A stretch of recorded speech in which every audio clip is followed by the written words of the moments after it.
April 1945. Netherlands, nightfall.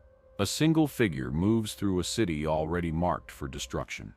Zwolle lies under blackout, its streets empty, windows dark, and bridges wired for demolition. German units occupy every major intersection, reinforced by machine gun nests, roadblocks, and patrol routes calculated down to the minute. By dawn, the city is scheduled to burn. Inside this darkness walks one Allied soldier, alone. His rifle is slung low, his ammunition counted carefully. One eye is gone, lost months earlier in another firefight, yet his remaining vision scans every shadow with mechanical precision. He does not move quickly. He does not move recklessly. Every step is deliberate, measured against distance, sound, and escape routes. This is not an assault supported by artillery. There is no platoon following behind, no radio crackles with orders. What unfolds over the next several hours will leave nearly 100 enemy soldiers disarmed, confused, and surrendering to a force that does not exist, except in their minds. By morning, an entire city will be liberated without a single Allied unit entering combat formation, and the man responsible will walk away before most histories even notice his name. The night settles heavily over the city, not with silence, but with restraint. Zwolle exists in a state of controlled tension, streets empty, not because life has vanished, but because it has been forced underground. Windows are shuttered, lamps extinguished, and every intersection bears the geometry of occupation. German forces hold the city in depth, checkpoints layered behind barricades, patrols timed to overlap, demolition charges already wired into bridges and municipal buildings. If Allied armor approaches by morning, Zwolle will be denied to them in flame and rubble. The war has already passed close enough to be heard. Artillery echoes faintly from the east, a reminder that the front is advancing whether this garrison is ready or not. Retreat plans exist on paper, but discipline is eroding. Units are under strength, communication fractured by fatigue, nerves worn thin by weeks of pressure. The city is not calm, it is waiting. Into this environment enters a single Allied soldier. He does not arrive with fanfare or cover. There is no preparatory bombardment, no reconnaissance screen. He slips through the outer edges of the city alone, using darkness as concealment rather than speed. His movements suggest experience shaped by repetition, angles judged instinctively, distances measured by feel rather than sight. With one eye gone, depth perception has become calculation, not intuition. Yet nothing about his posture suggests hesitation. He understands the city before it understands him. Each street presents a decision. Sound carries unpredictably in the cold night air, boots on cobblestone, the metallic scrape of equipment, the muffled clink of a canteen against steel. He pauses often, listening more than looking. He studies German movement patterns, noting where patrols double back, where sentries rely too heavily on habit. Occupation has bred confidence, but also routine. Routine can be exploited. There is no objective marked on a map, no single target guarantees success. The mission, if it can be called that, is psychological before it is physical. Confusion must spread faster than fire. Fear must outrun orders. The soldier advances deeper. Gunfire will come, but not in sustained exchanges. Shots will be isolated, abrupt, appearing from directions that do not make sense. Explosions will echo without visible attackers. Prisoners will be taken, not by force of numbers, but by the certainty, instilled carefully, that resistance is already pointless. The German garrison does not yet realize it is under attack. From their perspective, something is wrong, but undefined. Reports will fail to align, timelines will blur, officers will hesitate, unsure whether they face a probing unit, an advance guard, or the leading edge of a full assault, already inside the city. In war, uncertainty kills faster than bullets. The lone figure moves on, carrying only what he can afford to lose. Ammunition is finite. Time is not. Dawn approaches with mechanical indifference, and with it the deadline for destruction. By the time light touches the rooftops of Zwolle, the city's fate will already be sealed, not by overwhelming force, but by one man's understanding of fear, motion, and the fragile structure of occupation. The war that brought a lone soldier into the streets of Zwolle had been shaped by momentum and exhaustion in equal measure. In the spring of the campaign's final phase in Western Europe, Allied forces were pushing hard through the Netherlands, exploiting a German defense stretched thin by losses, fuel shortages, and collapsing command structures. Cities were no longer held as symbols of strength, but as delaying mechanisms, temporary anchors meant to slow the inevitable. Zwolle was one such anchor. Its position mattered less for its industry than for its roads.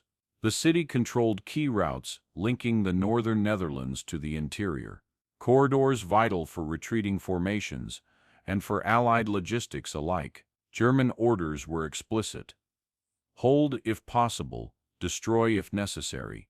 Civilian casualties were an accepted cost. Demolition teams had already surveyed bridges and municipal buildings. The city's survival depended entirely on whether its occupiers chose to fight or flee. The man moving through its streets that night was Leo Major, a reconnaissance soldier from the Regiment de la Chaudière of the Canadian Army. He was not a product of doctrine so much as of adaptation. Earlier in the war, he had already demonstrated a willingness to operate beyond instruction, capturing enemy positions, advancing without orders when opportunity appeared, and surviving situations that statistically should have ended differently. Months before Zwolle, he had lost his left eye to a phosphorus grenade. Medical staff had deemed him unfit for further combat. He had refused the verdict and returned to the front regardless. His role was reconnaissance, but his temperament leaned toward action. The Allied advance at this stage relied heavily on speed and disruption. Armor could break lines, but infantry and scouts were needed to locate weak points, exploit confusion, and determine whether resistance was real or performative. German units, increasingly isolated, often lacked reliable intelligence about Allied strength.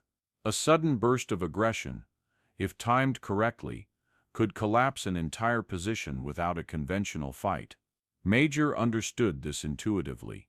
His equipment was unremarkable: a rifle, grenades, limited ammunition. There were no specialized tools for urban assault, no heavy weapons to compensate for numbers he did not have. What he carried instead was experience, an understanding of how soldiers react when information disappears, when orders conflict, when noise arrives without explanation. Zwolle's garrison was not elite. It consisted of mixed units, some combat-capable, others tasked primarily with holding ground and enforcing control. Morale was brittle. Rumors of Allied breakthroughs were spreading faster than official briefings. Officers knew that retreat routes were narrowing, that air superiority belonged entirely to the enemy, and that destruction orders would only matter if men were willing to die to carry them out. Into this environment stepped a soldier who had no intention of dying there. Major's objective was simple in concept and extreme in execution: convince the occupying force that Zwolle was already lost. Not later, not by morning. Now.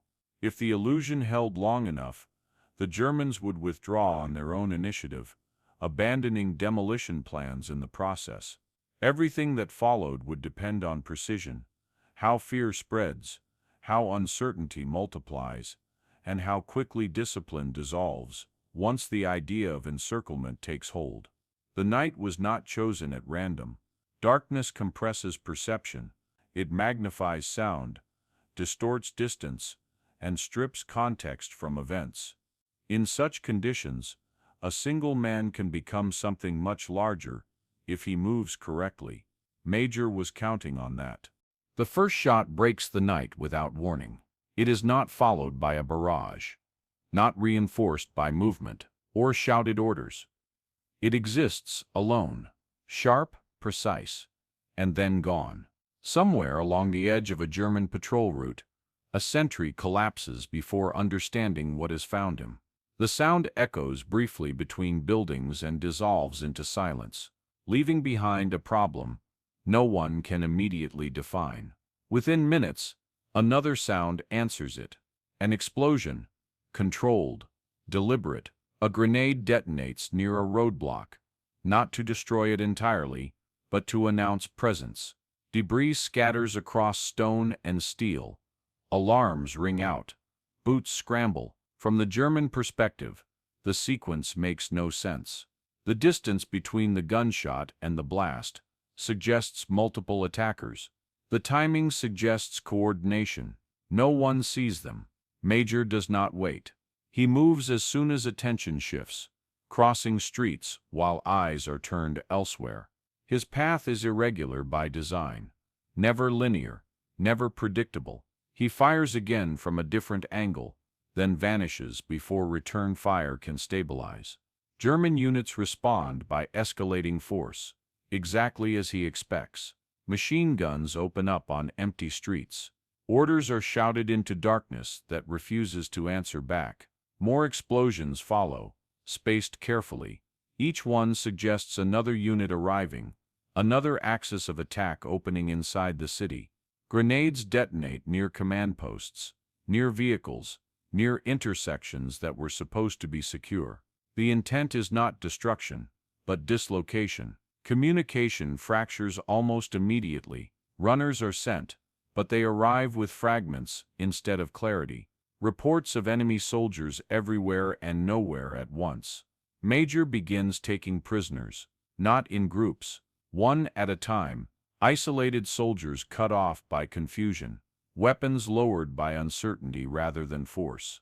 He moves them quickly, disarming them, redirecting them away from the city center. Each captured soldier becomes a carrier of misinformation, whether intentionally or not. They speak of attackers they never saw clearly, of numbers they assume rather than confirm. The illusion grows. German officers attempt to impose structure, but the night resists them. Defensive positions overlap uselessly. Units hesitate to advance into streets they believe are already compromised. Every unexpected noise reinforces the idea that Allied forces have slipped past the perimeter in strength. Major exploits this hesitation relentlessly. He fires sporadically, never enough to fix his position. He throws grenades where they will be heard, not necessarily where they will cause damage. He understands that fear spreads fastest when logic fails, when events cannot be linked into a coherent picture. To the occupiers, the city no longer feels held, it feels infiltrated. By the early hours before dawn, the German command structure inside Zwolle is operating on assumption, rather than confirmation. Messages contradict one another. Reports exaggerate scale. Withdrawal routes are discussed not as contingency, but as necessity. Major continues moving, tireless, methodical. He is not hunting individuals now. He is shaping perception. Every action reinforces the same conclusion. Staying means encirclement. Delay means annihilation. Retreat, while still possible, is the only rational choice. The city remains intact. Demolition orders go unexecuted, not because they are revoked, but because no one is certain enough to carry them out. The night is doing its work. The hours before dawn compress into a narrow margin, where exhaustion overtakes discipline. Inside Zwolle, German units are no longer maneuvering. They are reacting. Each response lags behind the last, decisions made with incomplete information. Orders issued with diminishing confidence. The city's internal rhythm has collapsed. What remains is noise without pattern. Major feels the shift. Resistance no longer presents itself as organized opposition. It appears instead as hesitation. Sentries abandoning posts, patrols bunching together for reassurance. Officers choosing caution over confrontation. Ammunition expenditure increases, but accuracy collapses. The streets absorb gunfire that answers nothing. Fuel trucks idle without orders. Vehicles remain unused. crews uncertain whether movement will draw fire from unseen positions. The idea that Allied forces are already inside the city has hardened into assumption. No one can say how many. No one can say where they are. Major presses harder but never recklessly. His ammunition is low now. Every round must serve a purpose beyond its impact. He limits engagements, choosing moments that maximize confusion rather than kills. A single shot in the wrong place could reveal the truth that the attack is an illusion sustained by motion alone. He avoids that mistake. Instead, he targets perception. A grenade thrown near a command building sends officers scrambling, convinced they are moments from being overrun. Another detonation near a vehicle park suggests sabotage teams already at work. Each act compounds the same message. Control is gone. German commanders begin pulling units back toward the outskirts, consolidating defensively rather than asserting authority. It is the last phase before collapse, when withdrawal becomes self-justifying, when leaving feels safer than staying, regardless of orders. Major understands the risk. If daylight arrives before the decision is made, the illusion will dissolve. Numbers will be counted. Streets will be searched. The truth will surface. He accelerates, moving through areas already half abandoned, reinforcing the sense of imminent encirclement. By the final hour before dawn, the decision is effectively made. German units begin pulling out in fragments, first quietly, then openly. Weapons are carried, not deployed. Demolition teams never reach their charges. Bridges remain intact, not because mercy intervenes, but because certainty never returns. Major does not pursue. His task is complete the moment the city empties itself. He watches from cover as movement shifts outward, as trucks and columns retreat under the belief that remaining means capture or death. Zwolle exhales without realizing it has been spared. When the first light touches the rooftops, the streets are empty. One man remains long enough to confirm what his actions have achieved, then withdraws as he arrived, alone, unmarked, leaving behind a city that will wake intact. Morning reveals what the night concealed. Zwolle stands undamaged. Bridges remain intact. Public buildings are untouched. There are no signs of a battle proportional to the scale of the German withdrawal. No artillery scars, no collapsed infrastructure, no evidence of a full Allied assault. Yet the occupying force is gone. What remains is absence, sudden and complete. When Canadian units enter the city later that day, they do so cautiously, expecting resistance that never comes. Streets are clear. Checkpoints are abandoned. Weapons lie discarded in haste. The demolition charges that should have reduced the city to rubble were never detonated. Zwolle has been liberated without a conventional fight. Only gradually does the explanation surface. Reports filter upward through command channels, incomplete and almost unbelievable. Nearly 100 German soldiers had surrendered or withdrawn under the assumption that Allied forces had already penetrated the city in strength. No such force existed. There had been no coordinated assault, no battalion moving through the streets under cover of darkness. There had been one man. Official records struggle to categorize the action. It does not fit established tactical models. There is no doctrinal framework for the liberation of a city through psychological collapse, executed by a single reconnaissance soldier operating independently. The achievement exists at the edge of what military documentation is designed to capture. Recognition comes slowly. In the aftermath of the war, accounts of the night circulate among those who were there: infantrymen who entered an untouched city, civilians who realized only afterward how close they had come to destruction. The story gains weight, not because of spectacle, but because of restraint. Zwolle survives not through firepower, but through the absence of it. For the soldier responsible, the night becomes one action among many in a career defined by defiance of expectation. Decorations follow, though never in proportion to the scale of what was achieved. His methods remain unconventional, his reputation shaped more by peer acknowledgement than by institutional celebration. Yet the significance endures. The liberation of Zwolle stands as a reminder that war is not governed solely by numbers or equipment. It is governed by perception, by what soldiers believe is happening around them, by how quickly certainty dissolves when information fails. In that fragile space between order and panic, outcomes can shift dramatically. One man exploited that space completely. The city he saved carries forward, rebuilt not from ruins but from memory. Its survival is not marked by monuments of destruction, but by the quiet knowledge that sometimes the most decisive victories leave almost no physical trace at all, and in that absence, the legacy remains unmistakable.